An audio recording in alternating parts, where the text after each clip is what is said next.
Grand 3. Reconstruire et se reconstruire après la guerre. Petit 1. Reconstruire des pays en ruine et meurtris. Alors, un bilan humain très lourd. Avec 10 millions de morts et de disparus sur les 75 millions de mobilisés, la Grande Guerre est le conflit le plus meurtrier vécu jusqu'alors. Proportionnellement à sa population de 40 millions d'habitants, la France est le pays le plus touché avec plus de 1,4 million de victimes. Les blessés sont plus de 20 millions, dont 300 000 gueules cassées, symbole des douleurs extrêmes provoquées par le conflit. À la fin de la guerre, la grippe espagnole foudroie les armées et les civils. Alors, vous avez ici aussi ce qu'on appelle les classes creuses, c'est-à-dire le déficit des naissances en Europe. Comme les couples étaient séparés, il n'y a pas eu de naissance pendant toute la période de la guerre, ce qui a accentué le fait qu'il y ait eu des morts. Sauf que ça se répercute 20 ans plus tard, en France particulièrement, et ces hommes manqueront bien évidemment lors du second conflit. Donc on le retrouve ici, donc déficit de naissance dû à la guerre, donc ce qu'on appelle les classes creuses, vous le retrouvez là, et puis vous retrouvez ici les pertes militaires de la guerre, deux choses bien différentes et qui ne se voient pas de la même façon sur cette pyramide des âges. Donc là vous avez, c'est un peu difficile à regarder, mais ces fameuses gueules cassées, mais aussi on voit la reconstruction qu'on a déjà évoquée dans le chapitre précédent, donc cette reconstruction qui a été possible grâce aux avancées de la médecine. Donc l'appareillage, ces prothèses qui apparaissent, hein, on l'a déjà vu. Donc la grippe espagnole, qui a commencé sur le territoire américain, mais qu'on a appelé espagnole, vous pourrez lire ce phénomène, hein, dans cette période où nous sortons du confinement, ça peut rappeler la pression qui s'est produite sur nos hôpitaux. Alors, des dommages matériels considérables. Donc les zones qui ont servi de champ de bataille sont dévastées.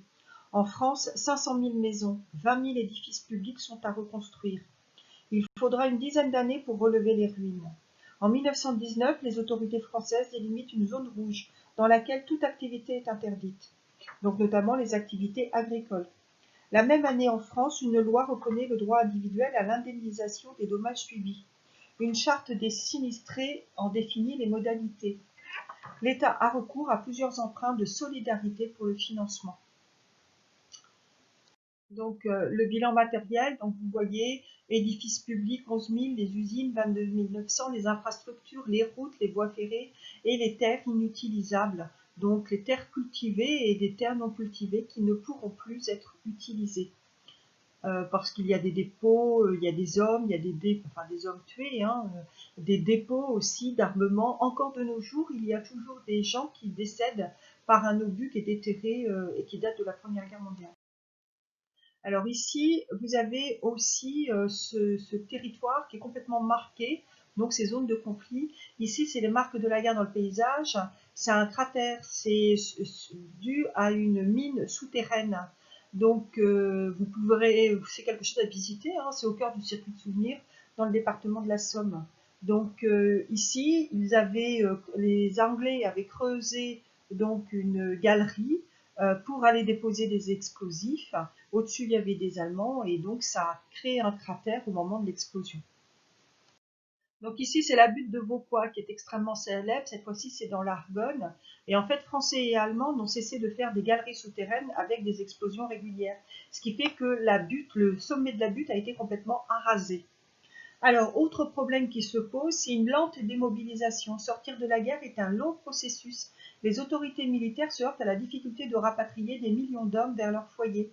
Donc, le 11 novembre, il faudra attendre quelquefois des mois avant et même des années avant que les derniers soient rapatriés chez eux.